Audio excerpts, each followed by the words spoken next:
All right, my friends. So you have your body paragraphs all built. They have the full peel, right? So you have a thesis statement.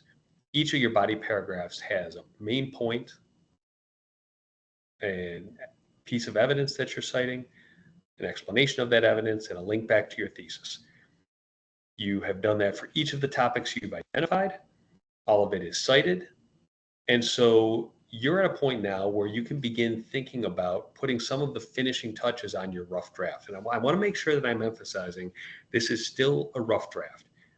So you should be at the 3 or 4 page mark. If you have around 1,100 words, you're in the right space, right? So that you're in the right category, realm, whatever, to get this next piece done. So I want to talk about introductions. An introduction is easiest to do at the end of your paper, after you've written all of your arguments, because at that point you know what your paper is actually about, you know what it addresses, and you probably have a better sense of the kind of people that should read it. And that's really what an introduction is all about. It's all about connecting an audience, your audience, the people that you think need to hear what you're having, what you say, to the thesis. And so, really, an intro has 3 parts, and I'm sure you have probably heard this in other areas of your education before. But the first part of an introduction is a hook statement. And a hook statement can be a lot of different things, right? It's going to be a statistic, it's going to be a quote. And I'm going to come back to that because that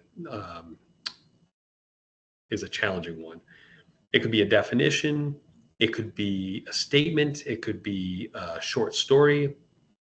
Whatever you think is going to engage the people that you think need to read your piece. And when I say that, I don't just mean me, right? Like as your instructor. And of course, in an academic setting, I'm the de facto audience, right? I'm the person who's absolutely 100% going to be reading this. But as we move out of the academic atmosphere, we want to make sure that we're marketing our ideas appropriately to the people who want to hear them. So somebody who believes that it's not in their best interest, or it's not important for them to analyze concepts around happiness, what are you going to be able to do? What are you going to have to say to change their mind? Or if you want to help people, if you want to talk about, the importance of understanding happiness to mental wellness, how are you going to reach those people? Maybe it's with one of Emily Esfahani Smith's quotes. And I don't mean to disparage quotes. I said I wanted to get back to quotes in a second. I think everybody has been told that it's a good idea to start an essay with a quote or a question, right? And so a lot of times you'll get essays that have these kind of bottled hook statements. It'll say something like, "Have you ever experienced happiness?" Well, probably. And is it wrong? No. But does it really engage people? Maybe not as much as it could, right? But there are things that we heard that for me were really groundbreaking. If you began your essay with something like, "What if I told you that loneliness and isolation are as impactful to your health as smoking, and that happiness could provide an antidote to genetic predispositions to cancer?"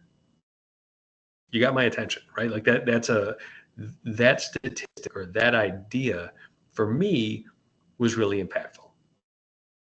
So you want to start out with something that's going to grab your reader's attention.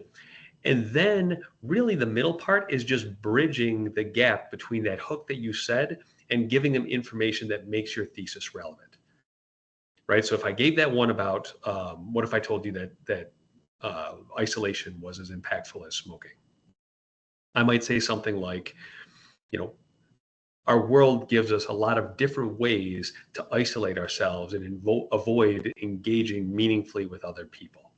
Social media, right? You know, COVID-19 and the ways that impacted our interactions with others, our cell phone addiction, are all ways that we're able to draw into ourselves rather than contributing outward. And so then I can go into my thesis. Then I could say something like, whatever I've said my thesis was. It was In order to achieve, individuals must be honest about their goals and choose paths that allow them to use their gifts and talents for the greater good. So all of those things are things to consider as you're writing your intro. But again, remember that this is just a draft. All right. If you have questions about this, don't hesitate to reach out.